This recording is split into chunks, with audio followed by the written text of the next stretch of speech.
Chapitre 3. L'intégrité testée par le feu. 1. Le roi Nebuchadnezzar fit une statue d'or, haute de 60 coudées et large de 6 coudées. Il la dressa dans la vallée de Dura, dans la province de Babylone. Nous pouvons penser que cette statue devait avoir une certaine relation avec celle du rêve du roi, décrite dans le chapitre précédent. Dans ce rêve, la tête était en or et représentait le royaume de Nebuchadnezzar. Des métaux de qualité inférieure, qui symbolisaient une succession de royaumes, lui succédaient. Nebuchadnezzar se sentit très probablement satisfait que son royaume fût représenté par l'or. Mais être suivi par d'autres royaumes ne lui plaisait pas trop. Aussi, au lieu d'avoir simplement la tête de sa statue en or, il la fit entièrement d'or, dans le but de montrer que son royaume ne serait jamais remplacé par un autre, mais qu'il se perpétuerait. 2 à 7. 2. Le roi Nebuchadnezzar fit convoquer les satrapes, les intendants et les gouverneurs, les grands juges, les trésoriers, les jurisconsultes, les juges et tous les magistrats des provinces, pour qu'ils se rendissent à la dédicace de la statue qu'avait élevée le roi Nebuchadnezzar. 3. Alors les satrapes, les intendants et les gouverneurs, les grands juges, les trésoriers, les jurisconsultes, les juges et tous les magistrats des provinces s'assemblèrent pour la dédicace de la statue qu'avait élevée le roi Nebuchadnezzar. Ils se placèrent devant la statue qu'avait élevée Nebuchadnezzar. 4. Un héros cria à haute voix : « Voici ce qu'on vous ordonne, peuple, nation, hommes et toute langue. » 5. Au moment où vous entendrez le son de la trompette, du chalumeau, de la guitare, de la sambuc, du psalterion, de la cornemuse et de toutes sortes d'instruments de musique, vous vous prosternerez et vous adorerez la statue d'or qu'a élevée le roi Nebuchadnezzar. 6. Quiconque ne se prosternera pas et n'adorera pas sera jeté à l'instant même au milieu d'une fournaise ardente. 7. C'est pourquoi, au moment où tous les peuples entendirent le son de la trompette, du chalumeau, de la guitare, de la sambuc, du psalterion et de toutes sortes d'instruments de musique, tous les peuples, les nations, les hommes de toute langue se prosternèrent et adorèrent la statue d'or qu'avait élevée le roi Nebuchadnezzar. La dédicace de la statue. La dédicace de cette statue devait être une grande occasion, car tous les responsables du royaume furent convoqués. Les hommes sont disposés à faire des efforts et des dépenses extrêmes pour soutenir les systèmes de culte idolâtres et païens.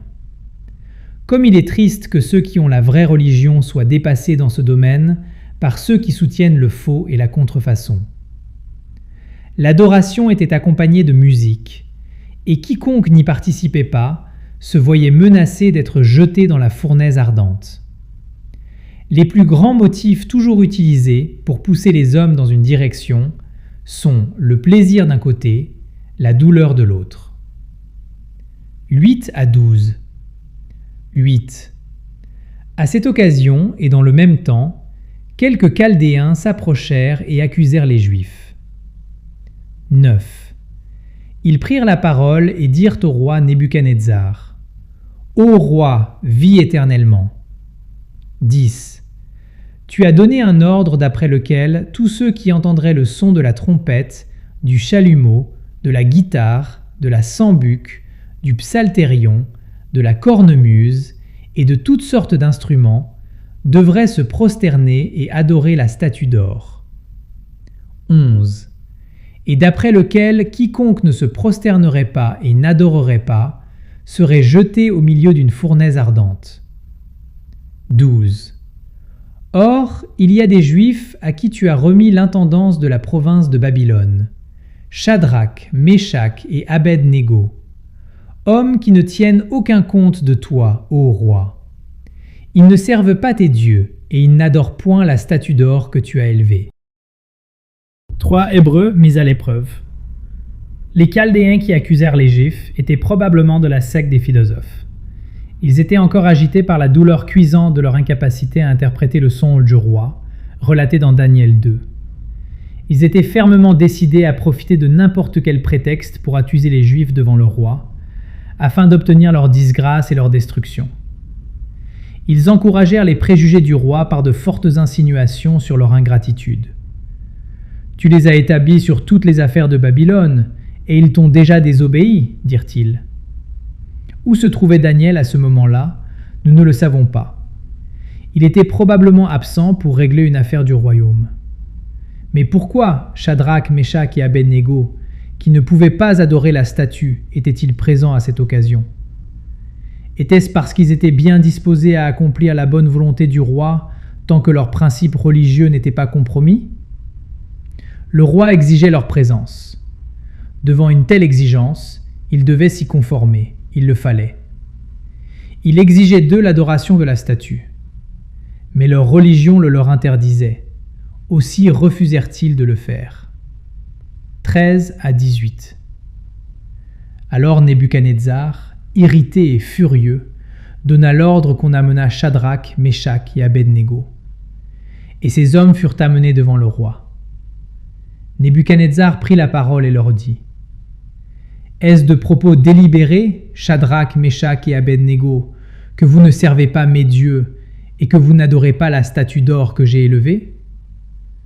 Maintenant tenez-vous prêts, et au moment où vous entendrez le son de la trompette, du chalumeau, de la guitare, de la sambuc, du psalterion, de la cornemuse et de toutes sortes d'instruments, vous vous prosternerez et vous adorerez la statue que j'ai faite. Si vous ne l'adorez pas, vous serez jetés à l'instant même au milieu d'une fournaise ardente.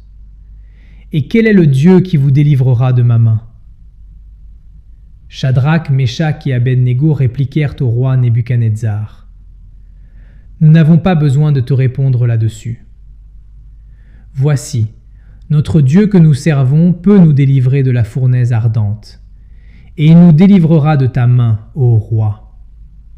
Sinon, sache, ô roi, que nous ne servirons pas tes dieux, et que nous n'adorerons pas la statue d'or que tu as élevée. » La patience du roi est montrée par le fait qu'il accorde à Shadrach, Meshach et Abed-Négo une autre opportunité après leur première désobéissance à accomplir ses requêtes.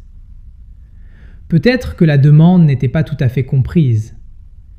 Ils ne pouvaient pas plaider en faveur de l'ignorance. Ils savaient ce que le roi voulait, et leur manquement à son commandement était un refus intentionnel et délibéré de lui désobéir. Pour beaucoup de rois, ceci aurait été suffisant pour sceller leur sort. Mais non, Nebuchadnezzar dit : « Je veux fermer les yeux sur cette offense si à la seconde épreuve vous accomplissez la loi. » Mais ils informèrent le roi qu'il n'était pas nécessaire qu'il se dérange à renouveler le test. Leur réponse était à la fois honnête et décisive. « Nous ne craignons pas de te répondre là-dessus, dirent-ils. C'est-à-dire, tu n'as pas besoin de nous accorder une autre épreuve. Notre décision est prise. Nous pouvons répondre aussi bien maintenant qu'à n'importe quel autre moment. Et notre réponse est que nous ne servirons pas tes dieux et nous n'adorerons pas la statue d'or que tu as élevée. Notre Dieu peut nous délivrer de toi s'il le désire. Mais s'il ne le veut pas, nous ne nous plaindrons pas. Nous connaissons sa volonté, et nous lui rendons une obéissance inconditionnelle. » 19 à 25. Sur quoi Nebuchadnezzar fut rempli de fureur, et il changea de visage en tournant ses regards contre Shadrach, Meshach et Abed-Négo. Il reprit la parole, et ordonna de chauffer la fournaise 7 fois plus qu'il ne convenait de la chauffer. Puis il commanda à quelques-uns des plus vigoureux soldats de son armée de lier Shadrach, Meshach et Abed-Négo et de les jeter dans la fournaise ardente. Ces hommes furent liés avec leurs caleçons, leurs tuniques, leurs manteaux et leurs autres vêtements, et jetés au milieu de la fournaise ardente. Comme l'ordre du roi était sévère, et que la fournaise était extraordinairement chauffée, la flamme tua les hommes qui y avaient jeté Shadrach, Meshach et Abed-Négo. Et ces 3 hommes, Shadrach, Meshach et Abed-Négo, tombèrent liés au milieu de la fournaise ardente. Alors le roi Nebuchadnezzar fut effrayé et se leva précipitamment. Il prit la parole et dit à ses conseillers : « N'avons-nous pas jeté au milieu du feu 3 hommes liés ?» Ils répondirent au roi : « Certainement, ô roi. » Il reprit et dit : « Eh bien, je vois 4 feux, qui bâclent molle du figure du 4e, et semblable à celle d'un fils des dieux. » Nebuchadnezzar n'était pas totalement exempt des fautes et des folies dans lesquelles il est si facile pour un monarque absolu de tomber. Grisé par son pouvoir illimité, il ne pouvait pas supporter la désobéissance ou la contradiction. Si quelqu'un résistait à son autorité, même si c'était pour de bonnes raisons, il manifestait la faiblesse qui, en de telles circonstances, est commune à toute la race déchue, et il se mettait en rage folle.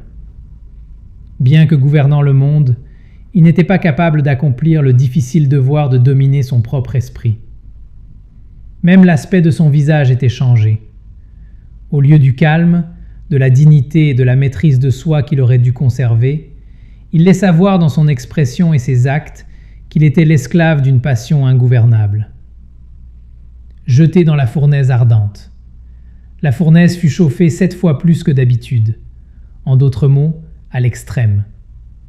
Le roi fit du zèle, car même si la fournaise surchauffée avait eu l'effet espéré sur ceux qui y étaient jetés, les victimes auraient été détruites instantanément. Le roi n'avait rien à gagner avec sa fureur. Mais en voyant leur délivrance, la cause de Dieu et la vérité y gagneraient beaucoup. Aussi, plus intense serait la chaleur, plus grand et plus impressionnant serait le miracle lorsque les jeunes hommes en seraient délivrés. Chaque circonstance révélait le pouvoir direct de Dieu. Les Hébreux furent attachés avec tous leurs vêtements, mais ils sortirent de la fournaise sans même que l'on remarquât l'odeur du feu. Les hommes les plus forts de l'armée avaient été choisis pour les y jeter, mais le feu les brûla sans qu'ils aient été en contact avec lui. Par contre, il n'eut aucun effet sur les Hébreux, bien qu'ils soient au cœur des flammes. Il est évident que le feu était sous le contrôle d'une intelligence surnaturelle. Pourtant il consuma les cordes avec lesquelles ils furent attachés.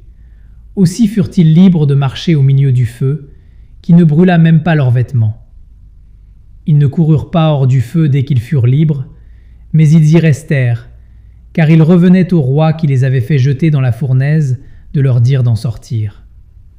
De plus, il y avait une 4e personne avec eux, et en sa présence, il pouvait être aussi joyeux et satisfait au milieu du feu de la fournaise que dans les délices et le luxe du palais.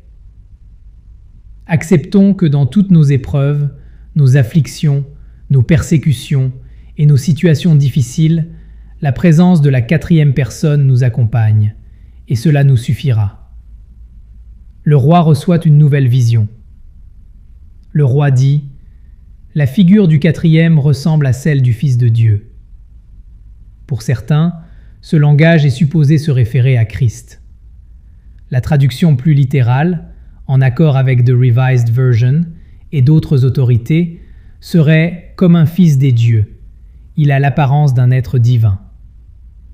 Bien que c'était sans doute la façon habituelle de Nebuchadnezzar de parler des dieux qu'il adorait, voir le commentaire sur Daniel 4,18, cela n'empêche pas son allusion à Christ, vu que le mot « Élaïn », utilisé ici dans sa forme chaldéenne, bien qu'étant au pluriel, est régulièrement traduit par Dieu à travers tout l'Ancien Testament.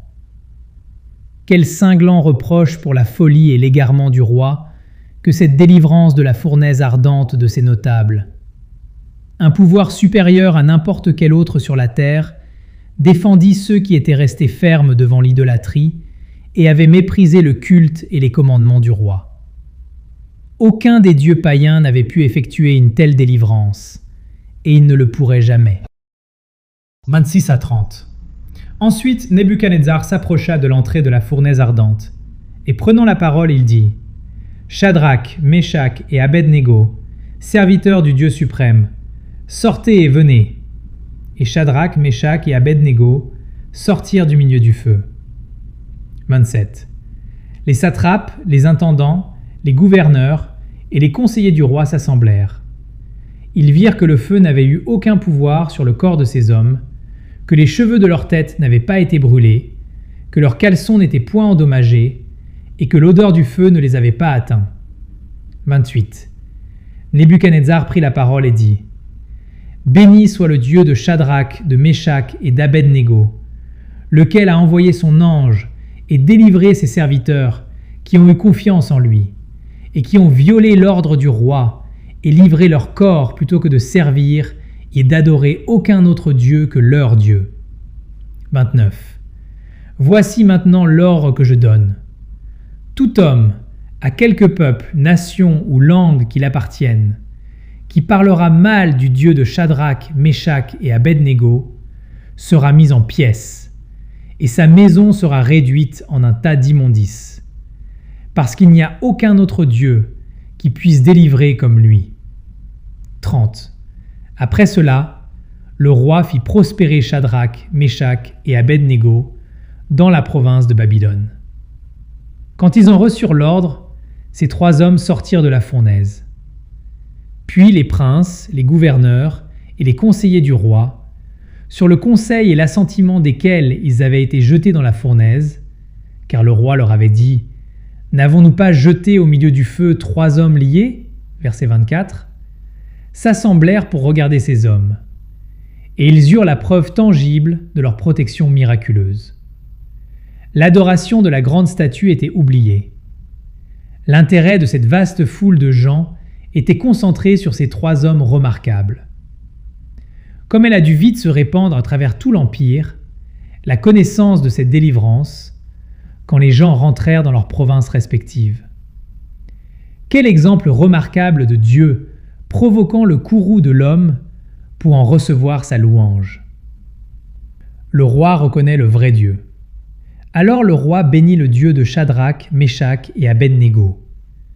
Et il fit un décret afin que personne ne parle mal de leur Dieu, ce que les Chaldéens avaient certainement fait. À cette époque, chaque nation avait son Dieu ou ses dieux, parce qu'il y avait beaucoup de dieux et beaucoup de seigneurs. La victoire d'une nation sur une autre était considérée comme étant due au fait que les dieux de la nation vaincue n'avaient pas réussi à la libérer de ses conquérants. Les Juifs avaient été complètement conquis par les Babyloniens, et ceux-ci avaient sans doute parlé en termes peu flatteurs ou avec mépris du Dieu des Juifs. Maintenant, le roi l'interdisait, parce qu'il comprenait clairement que son succès contre les Hébreux était le résultat de leur péché, et non parce que leur Dieu manquait de pouvoir. Ceci plaçait le Dieu des Hébreux dans une position remarquable et exaltée en comparaison au Dieu des nations. C'était reconnaître qu'il imposait aux hommes une norme élevée de caractère moral, et donc qu'ils ne regardaient pas leurs actions avec indifférence. Nebuchadnezzar fit bien d'exalter publiquement le Dieu du ciel au-dessus de tous les autres dieux. Mais il n'avait pas plus le droit civil ou moral d'imposer à ses sujets une telle confession et un tel respect, ni de menacer de mort les hommes pour ne pas adorer le vrai Dieu, que d'avoir menacé de mort tous ceux qui refuseraient d'adorer sa statue d'or. Dieu ne force jamais la conscience. 3 Hébreux reçoivent de l'avancement. Le roi éleva les jeunes captifs, c'est-à-dire qu'il leur rendit les responsabilités qu'ils avaient avant d'être accusés de désobéissance et de trahison. À la fin du verset 30, la Septante, ou version grecque de l'Ancien Testament, ajoute le texte hébreu suivant. Il les éleva comme gouverneurs de tous les Juifs qu'il y avait dans son royaume. Il est probable qu'il n'insista pas davantage à adorer sa statue.